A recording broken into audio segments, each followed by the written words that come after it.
Dari boxnya saja sudah terlihat bahwa smartphone ini tampak serius untuk ikut meramaikan jagat smartphone Indonesia. Bertitel smartphone octa-core termurah menjadi salah satu daya tariknya. Namun namanya yang kurang sering terdengar agak sedikit membuat saya penasaran. Karena berani datang di saat pasar smartphone Indonesia sudah cukup penuh sesak. Apakah smartphone ini dapat bertahan? Di sini dengan Muldi dan ini adalah video review dari Knox Speeds Veloz. Tunggu bentar deh. Ini bacanya apa sih? Speeds Veloz. Coy, ini bacanya gimana?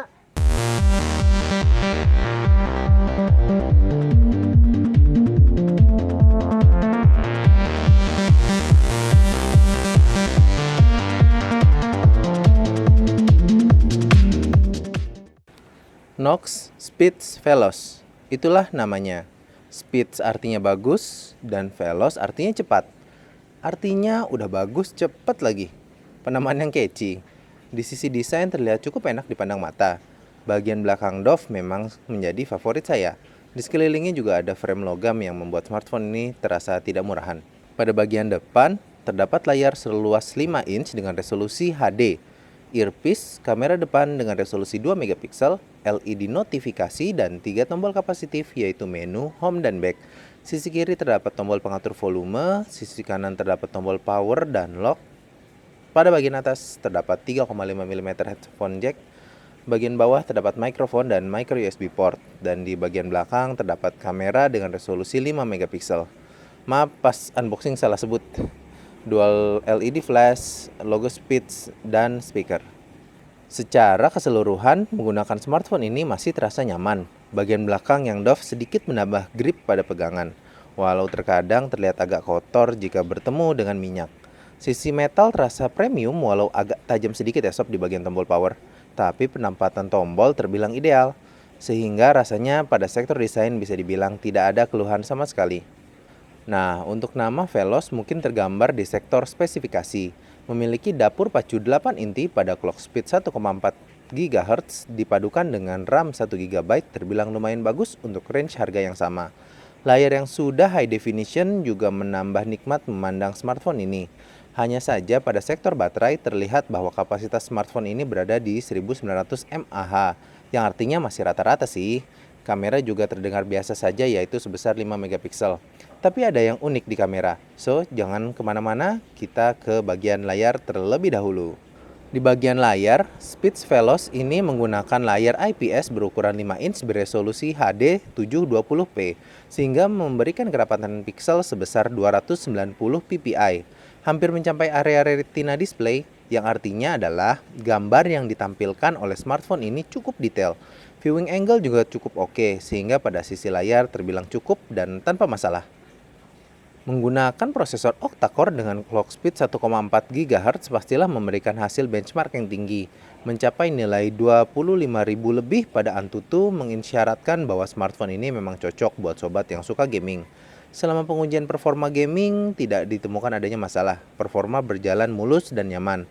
RAM yang 1 GB masih cukup untuk multitasking. Data aplikasi dapat sobat pindahkan ke memori eksternal, walau internalnya terbilang lumayan dengan 8 GB. Mengusung konsep dual SIM dengan micro SIM di SIM 1 dan mini SIM di SIM 2, plus prosesor octa-core dengan layar HD mungkin akan menjadi PR tersendiri pada sektor baterai.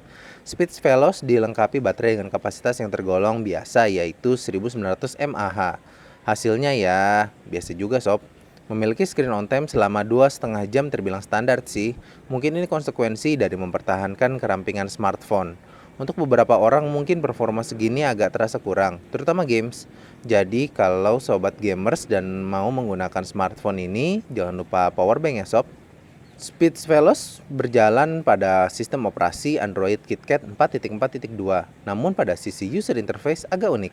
Terdapat Mi Launcher atau user interface MIUI yang biasanya ada di smartphone Xiaomi. Namun hanya sebatas launcher saja, tidak seluruh ROM-nya menggunakan MIUI. Namun akses ke pilihan tema MIUI yang seabrek masih bisa. Kalau sobat kurang suka, ada pilihan untuk kembali ke awal kok sob. Namun ikonnya masih khas MIUI. Tapi ini Android sob, sobat bisa gonta-ganti icon sepuasnya sobat. Mungkin konsepnya agak unik. MIUI terkenal dengan pilihan kostumisasi yang cukup kompleks, banyak pilihan namun boros RAM. Mungkin Speech Veloz menerapkan ini agar sobat tetap mendapatkan pilihan kostumisasi namun masih mempertahankan keleluasaan pada RAM. Mungkin ya sob. Pada sektor kamera dilengkapi kamera belakang dengan resolusi 5 megapiksel. Saya mohon maaf sempat salah ngomong di video unboxing karena referensi saya ke detik.com. Jadi resolusi yang benar adalah 5 megapiksel ya sob. Hasilnya terbilang sangat baik untuk smartphone beresolusi 5 megapiksel. Ternyata dari Lazada juga tertulis bahwa 5 megapiksel ini tanpa interpolasi. Sudah tahu interpolasi kan sob? Hasilnya sangat baik pada pencahayaan cukup. Ketika pencahayaan kurang jadi standar sih. Fitur yang ada terbilang minimalis. Adanya HDR sangat membantu menghasilkan kualitas foto yang lebih baik saat backlight. Apalagi auto capture. Dengan memberikan gestur peace, otomatis akan mengambil gambar. Adanya beauty mode juga bisa membuat sobat semakin cantik. Hihi. Kamera yang 2 megapiksel ternyata lumayan juga ya sob, tanpa interpolasi lagi. Fitur beauty mode dan auto capture juga ada di kamera depan. Di sisi perekaman video bisa sampai Full HD. Kalau menurut saya sih hasilnya biasa aja. Kalau menurut sobat gimana?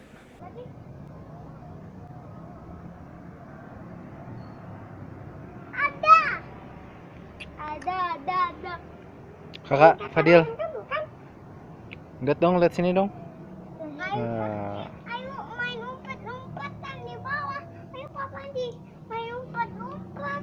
Oke. Ayo di bawah. Kesimpulannya adalah Knox Speech Veloz mungkin terlihat mencoba mengambil hati, menawarkan smartphone octa-core paling murah yang ada di pasaran saat ini.